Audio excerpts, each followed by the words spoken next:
Welcome back. Well, major cities gearing up for the holiday weekend this upcoming weekend ahead of July 4th amid a nationwide spike in crime. New York City increasing police presence in Times Square following the weekend daylight shooting of a 21-year-old Marine. This as Chicago records its 300th homicide this year. 300th. Joining me right now is the National Fraternal Order of Police Vice President and Houston police officer, Joseph Gamaldi. Officer, great to see you this morning. Thanks very much for being here. First, give us your take on why the spike in crime across the country in the last year. Yeah, I think what you're really seeing is these signs of urban decay that are occurring in our communities, and it's a result of rogue prosecutors and activist judges who have created a revolving door criminal justice policy in all of these major cities. So we have gangbangers, we have people that are our trigger pullers who are getting out on probation after shooting people, or they're out on 8 felony bonds, and then after they shoot someone, they get another bond. Combine that with the anti-police rhetoric that seems to permeate every single major city that we have in this country, and it's a recipe for disaster. But this is just the beginning. I mean, we saw historic crime numbers in 2020. We saw over 20,000 homicides, which we hadn't seen since the mid-90s. 2021 is outpacing it, and it's even worse in the cities that decided to defund their police department. They saw increases in murders in Chicago by 34%, in Minneapolis 236%, Portland 137%, New York City 50%, right. Philly 66%, and the list goes on and on. Yeah, a lot of those cities are Democrat cities, and unfortunately, policy has something to do with this. I mean, look, the defund the police movement obviously had a major impact. You're also talking about the ending of cash bail, the New York plans to shut down Rikers Island and lower prison capacity, and then, of course, you've got wide open borders. So all of these policies from the Democrats have resulted in a massive spike in crime, and yet White House Press Secretary Jen Psaki actually astoundingly blamed Republicans for defunding the police. She said by voting against Biden's massive spending plan. This as Democrat Congresswoman Alexandria Ocasio-Cortez dismisses the rise in crime. She said that the headlines are causing hysteria. Your thoughts on what you're hearing from Jen Psaki and AOC? Yeah, I mean, it's a complete joke. I mean, it's like they're trying to tell the American public, don't believe your lying eyes.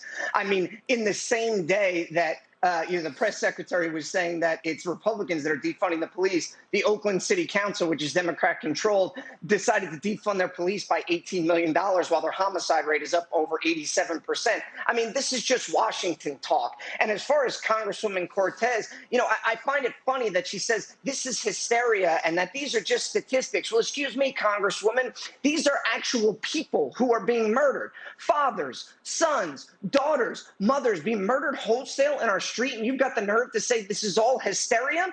But I think what you saw was the Congresswoman said the quiet part out loud, and that is the narrative matters more to them than people's lives.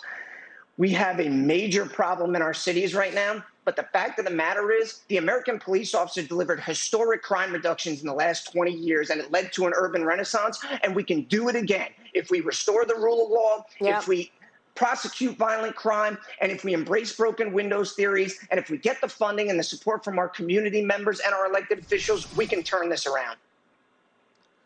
Yeah, Dagan McDowell, jump in here because you and I really watched this and expected this to happen as we reported on the policy changes as they were happening over the last couple of years, Dagan. And Joseph, part of the, and I want to point this out, this has been going on for years here in New York City, and part of the problem is it's not just the governor, the left-wing assembly, the mayor, it's also the city council, which voted to stop enforcement of quality of life crimes. Well, that's one of the ways that, and the left-wing liberals in New York dismissed it like, oh, what's wrong with public urination?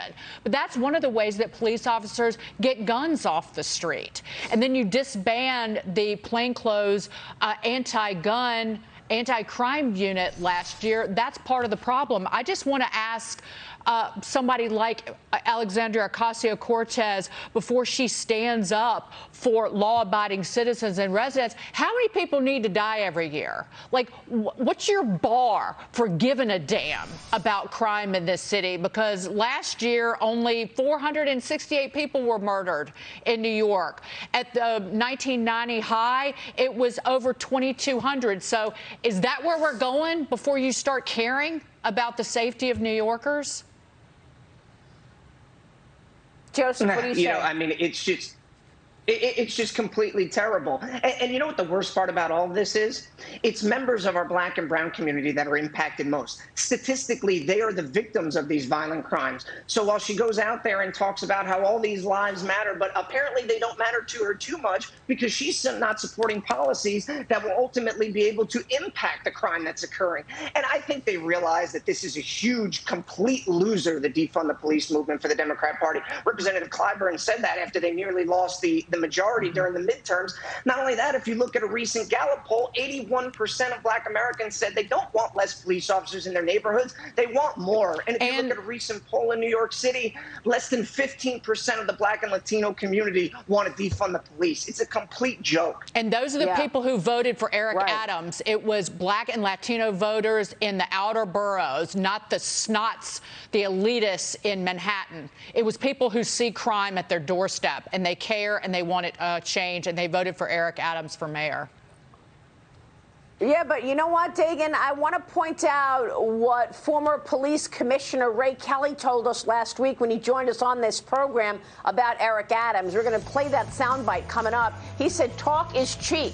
He's not buying Eric Adams that he's going to focus on crime. Joseph Gamaldi, good to see you, sir. Thanks very much. Stay with us. We'll be right back.